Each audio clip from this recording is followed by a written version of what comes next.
Hello guys, we're going to talk about how I got into Colombia today. Basic info is that I applied to early decision. There's Columbia College and there's engineering school in Colombia, and I applied to FU Foundation School of Engineering and Applied Science. My school was Bellevue International School, 7 to 80 per class. My school admitted students through a lottery system, primarily for entry into 6th grade. Each year approximately 89 students are admitted from a pool of over 650 applicants, and I was pretty lucky to go there. I think my graduating class was 68 people. But anyways, my honors and awards: President's Education Award, NAFME All Northwest Recognition of Superior Achievement Award. That one was, I think it was for iJazz Choir Club that I took, and President's Volunteer Service Award. I think a lot of people can get those. Bellevue High School Sim Team MVP Award, I think 3 consecutive years, and Varsity Athletics Award all 4 years in the Bellevue High School Sim Team. My extracurricular activities, these are my extracurricular activities: USA World Championship Team Trials, 2-time state champion.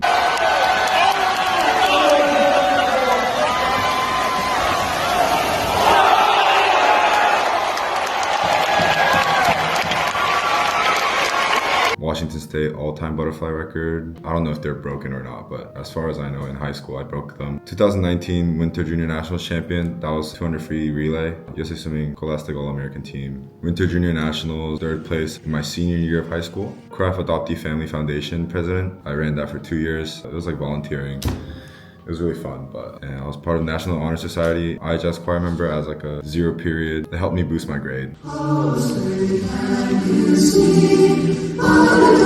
My grades, they were 3.85, scale of 4. And also Columbia University does not require AP scores for admission. You can self-report AP scores if you feel like they strengthen your application, but as a recruited athlete, I didn't need to, so I just didn't. For recruited athletes, what really matters is your GPA scores and the recruiting standard. If you're fast enough for a school or if they want to recruit you, that's the standard really. So I'll tell you what my day looked like in high school. 4:30 wake up, and then I drive to practice, and then at 5 a.m. to 7 a.m. that's my morning swim practice. And then I have 15 minutes to drive to school to get to my iJazz Choir Club class, which is a 0 period. I loved doing it and just helped me boost my GPA. So I did that for 45 minutes every day, and then from 8:15 to 3:13 p.m. that was my school time, and then I had 30 minutes to eat lunch, go to practice at 3:45 to 5:45, 2-hour practice. 6 to 7 it was my weightlifting practice, and then I get home, I shower and eat dinner. I finish all doing that 9, and then I start my homework and exam preps. And that was pretty much my life in high school. I can't believe I did that, but I got pretty used to the process. And as far as national championships with school, because my national championships were in California when I was in Washington, I was gone for a week. So to make up the homework, I had to meet with my teachers and then take exams early on, turn in homework a bit early. It was tough adjusting to all the schedules, but it worked out. For swimmers out there, the championships I competed in: USA World Championship Team Trials, Washington State Championships, TR Pro Sim Series, Summer Nationals, Winter Junior Nationals, Futures, and Sectionals. Well, I just want to say that in the Ivy League, academics always come first, even for athletes in high school. So while coaches can support a student athlete's application, they have no authority to override the admissions decisions. Every recruit must meet the academic standards. Schools use academic index, a combination of GPA, test scores, a class rank, to ensure athletes are competitive with the general student body, where most athletes are holding up demanding training schedules with honors and AP classes, often maintaining GPAs well above 3.8. But yeah, I wasn't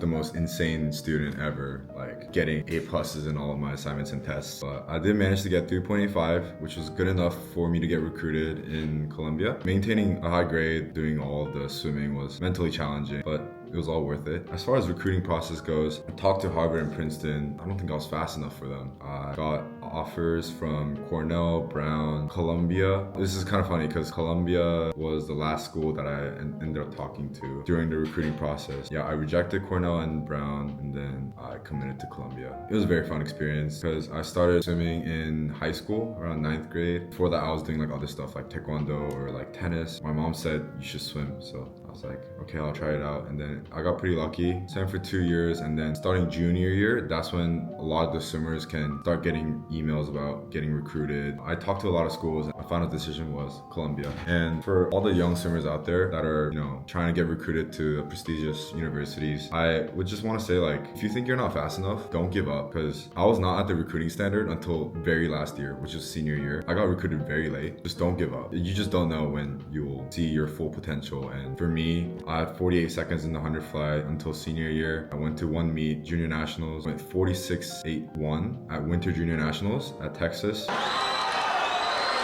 Fantastic final underwater for Karun in 4, and he turns in a 45.59, a new 15 from. And then that really got me the spot at Columbia. If I never stuck to it and never believed in myself, I wouldn't have made it this far. And just keep believing in yourself, keep working hard. And if you think you plateaued, just keep trying and you'll see the results. Yeah, I did work hard, but there were people that I definitely knew that worked harder than me. If you end up in a good place or good universities, anywhere you go, you'll just see another person trying harder than you. And for me, being at Columbia, everyone's trying harder, and it kind of helps me to be a better student and an athlete at the same time. Yeah, something that I learned during my time here at Columbia, if you go to a good environment, then it helps you become a better person. Right now, I'm surrounded by these amazing student athletes who dedicate their life into schoolwork and the athletics and the swim team. Looking at them makes me want to do that together. Yeah, I think I'm really blessed that I got the opportunity to come here. I don't know if I did this video correctly about how I got into a university or whatever, but if you guys have more questions, just leave it in the comments below. 그리고 한국말로 말하자면 제가 알기로는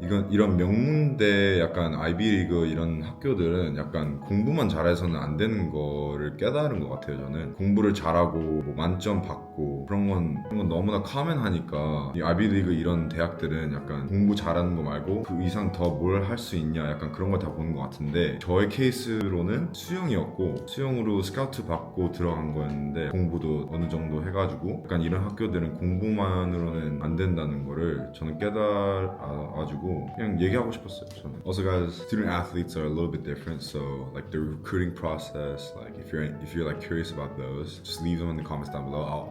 I'll make sure to help. But quite the journey, and I'm already a senior. Oh my god, it's crazy.